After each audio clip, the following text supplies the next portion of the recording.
Hello, my name is Jasmine Braden, and today I will be presenting the digital presentation for the Organizational Communication Textual Analysis project. This presentation will focus mainly on the findings and implication aspects of the project. In today's workforce, company culture plays an integral role in the overall employee satisfaction and productivity. Employee engagement is necessary for an organization to succeed, as studies have shown that the less engaged employees are, the more likely they are to leave. If the environment is also a hostile one, there is an even greater chance for employee engagement to be low. One can assume that if the company culture is one that is positive and employee engagement is embraced, the overall morale of the employee will also increase. However, there are also instances in which an employee is able to thrive in hostile environments despite the lack of engagement. This organizational communication textual analysis project will examine the 2006 Oscar-nominated film The Devil Wears Prada, which provides a great example of how hostile environments directly impact employee morale. I chose to use the interaction analysis as a means of analyzing the text because it allows us to gain a better understanding of how a hostile work environment can affect an employee both negatively and positively. Interaction analysis is a way to dissect the interaction of human beings with each other and with objects in their environment. According to Jordan and Henderson, 1995, interaction analysis investigates human activities such as talk, nonverbal interaction, and the use of artifacts and technologies, identifying routine practices and problems, and the resources for their solution. By using the interaction analysis, we are able to dissect how the behavior exhibited within a hostile work environment can affect an individual both negatively and positively. Before we discuss the findings, I will play two short clips from The Devil Wears Prada. The first clip shows the main character Andy's initial introduction into the culture at Runway magazine. From this clip, we are able to observe the behavior of Miranda, the editor-in-chief, and also how Andy is treated and perceived by the employees at Runway.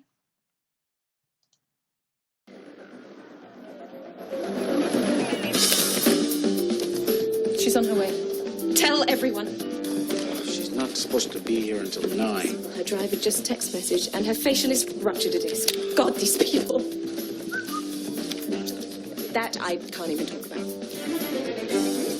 All right, everyone, gird your loins. Did someone eat an onion bagel?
So difficult to confirm an appointment. No, I'm so sorry, Miranda. I actually did confirm last Details night. of your incompetence do not interest me. Tell Simone I'm not going to prove that girl that she sent me for the Brazilian layout.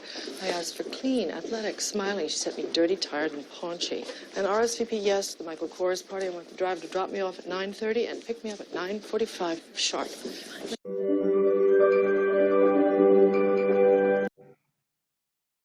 This next clip will depict Andy making the conscious decision to assimilate into Runway culture and how she is perceived once doing so.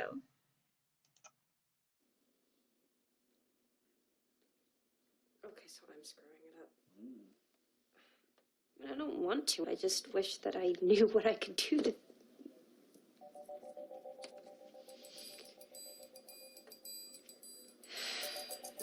Nigel, Nigel. No. I don't know what you expect me to do. There's nothing in this whole closet that'll fit a size 6, I can guarantee you. These are all sample sizes, 2 and 4. All right, we'll join this for you. And Poncho. you'll take what I give you and you'll like it. We're doing this Dolce for you. And shoes, Jimmy Choo. Nola Blahnik. Wow. Nancy Gonzalez, love that. Okay, Narciso Rodriguez. This we love. It might fit. It might. Okay, now Chanel. You're in desperate need of Chanel. Darling, shall we? We have to get to the beauty department, and God knows how long that's going to take. I mean, I have no idea why Miranda hired her. Me neither. The other day we were in the beauty department and she held up the swimwear eyelash curler and said, "What is this?" I mean, I just knew from the moment I saw her she was going to be a complete and utter disaster.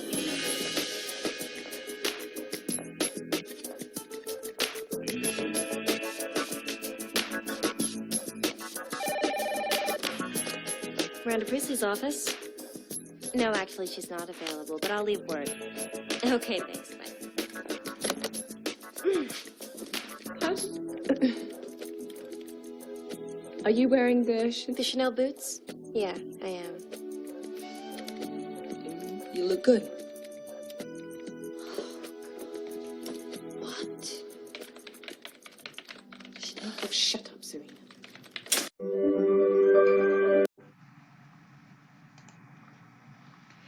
Although we only viewed 2 short clips, throughout the movie, Andy struggles to assimilate into the runway culture while remaining true to who she really is. Watching Andy's interactions with her peers when she first comes to runway, there are many nonverbal signs of hostility, such as eye rolling, looks of disappointment or disgust, and even pointing. Interaction analysis allows the audience to consider the interaction or message behavior itself. In hostile work environments, these nonverbal forms of aggression can be just as damaging as verbal aggressions. According to Matt Alvinson's 2010 Seven Images of Identity, which we have discussed the last few weeks, Andy would be considered a strategist. Strategists produce a synthesis between individual authenticity and organizational adaptation. Their challenge is being true to self versus wholeheartedly adopting an organizational image. However, once Andy makes the decision to assimilate into runway culture by getting a makeover and taking her job as an assistant more seriously, she begins to gain the respect of her peers, although the work environment is still a hostile one due to Miranda. According to Rusbalt 1986, because satisfaction and commitment do not necessarily need to be strongly correlated, it is possible that strong commitment may be the product of poor alternatives or large investments, and it is possible for an individual to be dissatisfied with their job and yet remain committed to the organization.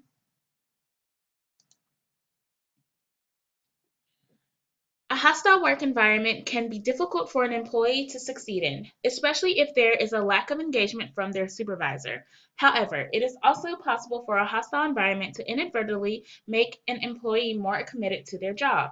Hostile environments leave individuals with 2 choices: to stay and fight through the difficult environment and power on to success, or they may choose the option of flight and decide that the hostile environment is too much.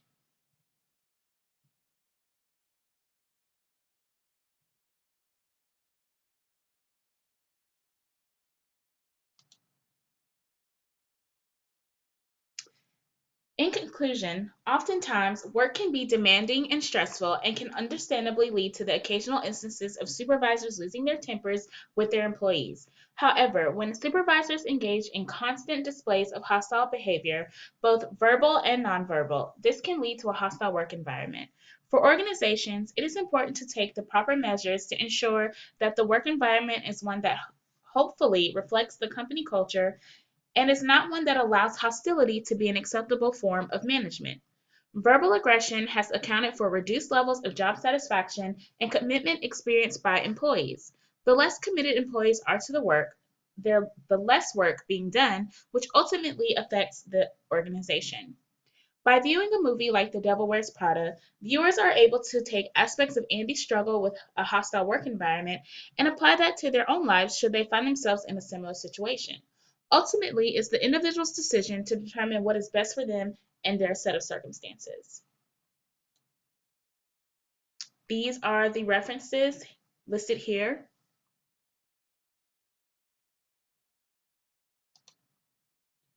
Thank you so much for viewing my presentation, and I hope you all enjoyed.